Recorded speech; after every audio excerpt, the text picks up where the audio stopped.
Assalamualaikum. Di luar sana ada yang bikin judul-judul provokatif tuh ya, bilangnya cardio is a waste of time nih kayak gini. Olahraga kardio itu buang-buang waktu. Di sisi lain ada tuh yang gembar-gembornya olahraga kardio. Nah ini yang pas gimana nih ya? Kardio itu menurut saya bukanlah buang-buang waktu, asalkan kita benar praktekinnya. Sebaliknya, kalau prakteknya nggak benar, ya kardio itu buang-buang waktu. Angkat beban juga bisa buang-buang waktu, bahaya pula kalau prakteknya nggak benar. Olahraga pernapasan gitu juga.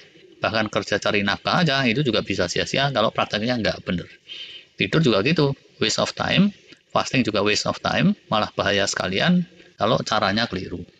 Apapun juga bisa waste of time kalau praktekinnya nggak benar. Itu inti yang pertama.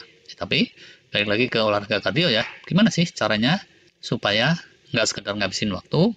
Nah, ini saya sebagai yang kurang olahraga nih, disclaimer dulu. Ini materinya meringkas dari berbagai sumber, yang banyak juga diantaranya itu belum saya praktekin, harap maklum.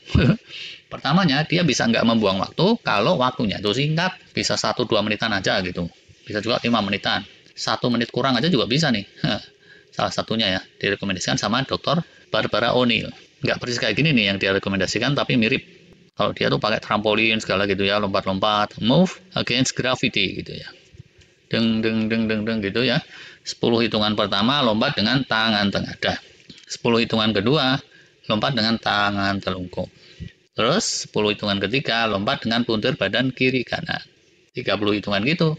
Setengah menit aja juga kurang tuh ya kayaknya. Nah, bisa diatur beberapa set. Kalau di awal-awal, mana udah kena faktor segala, ini bisa susah nih. Ada bahkan yang nggak bisa sama sekali, jangan dipaksa.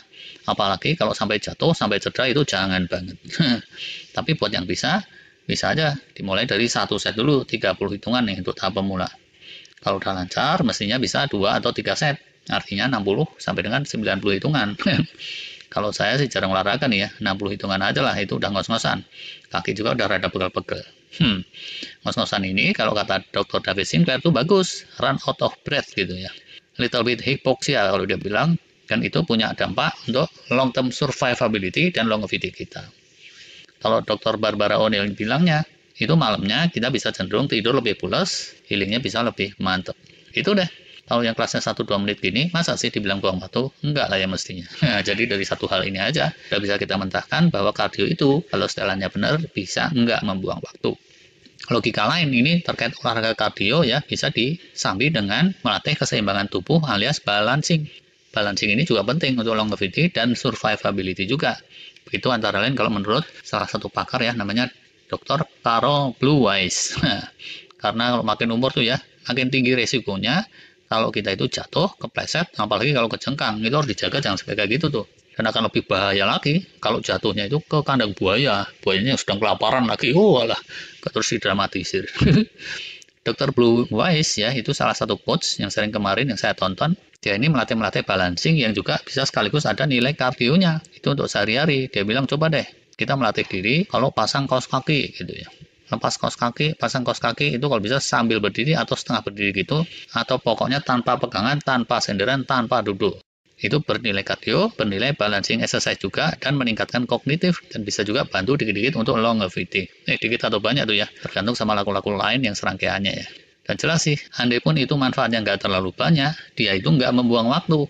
Ya namanya orang pakai kaos kaki atau ngelepas kaos kaki paling butuh berapa lama sih? Terus lagi, olahraga kardio itu bisa lebih bermanfaat kalau sambil ngasah otak, fungsi kognitif, atau bisa sambil melatih koordinasi. Secara gelombang otaknya itu akan bagus kalau dia memunculkan gamma wave gitu, yang ujungnya itu bisa mendorong untuk pengurasan lebih banyak kalori, bisa ngecengin bakar lemak. Dan gitu ini bisa menghambat kepikunan dan lain sebagainya, keusuran di otak kita. Kalau just asah otak tanpa cardio exercise itu di pihak lain, nguras kalorinya itu nggak terlalu banyak. Otak itu kan kayak HP kita ya, frekuensi rendah, frekuensi tinggi, itu ngabisin energinya ya beda-beda tipis lah, paling beda 1-8% aja, karena dia itu fully elektronik itu, jadinya kalau mau kenceng bakar lemaknya, mesti dikombinasi dengan yang sifatnya itu mekanis. Salah satunya ya bisa kardio itu, dan penajaman kognitif, dan koordinasi tadi, dan balancing challenge tadi. Terus lagi, kemarin saya dengerin nih, sharingnya Om Ade Rai juga. Kardio itu nggak susah juga untuk dibikin sepaket sama angkat beban. Nggak cuma Om Ade Rai yang bilang gitu tuh. David Sinclair juga mensarankan hal yang sama. Misal nih, naik turun tangga atau trekking atau hiking. Nah, itu kan ada kardionya, ada bebannya. atau jalan kakinya itu sambil bawa-bawa tas dan seterusnya. Yaitu ini tasnya tas sendiri ya. Kalau tasnya orang lain kita sabar, ujungnya bisa malah bengep sih. Jangan dipraktekin. Terus lagi ya, harusnya itu supaya optimal olahraga kardio itu dipraktekin sambil mikirin untuk memperkuat tulang sendi dan otot-otot. Bisa dengan angkat beban tadi, bisa juga dengan men-challenge balancing tadi, atau makin ke sini makin sering disebut juga tuh diarahkan menjadi HIIT, high intensity training. Ini kayak kalau jamaah umroh sedang sa'i gitu ya. Kombinasi antara gerak kardio relax dengan yang kencang, relax kencang kayak gitu. Sa'i itu lumayan lama sih ya, bisa 40 menit lebih gitu ya.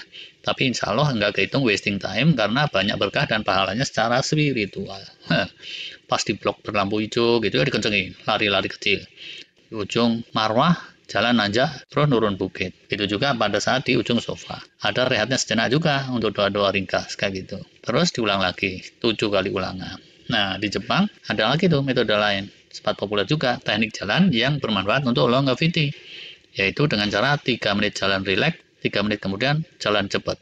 Rileks 3 menit, cepat 3 menit. Itu aja beberapa set, berulang-ulang kira-kira 30 menit aja. Dilakukan setidaknya seminggu 3 kali lah gitu.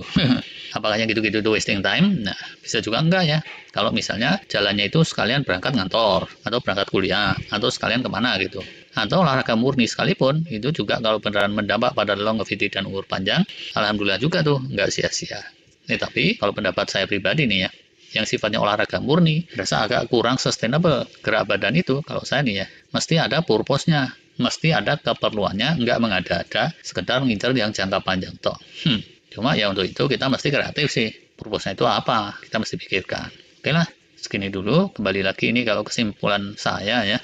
Agar gerak kardio itu nggak wasting time, yang terbaik itu mesti dikombo sama berbagai laku dan atau keperluan lain. Ya gitu, ini khususnya buat yang nggak muda lagi, takarannya juga jangan sampai lebay. Goodbye. Terima kasih.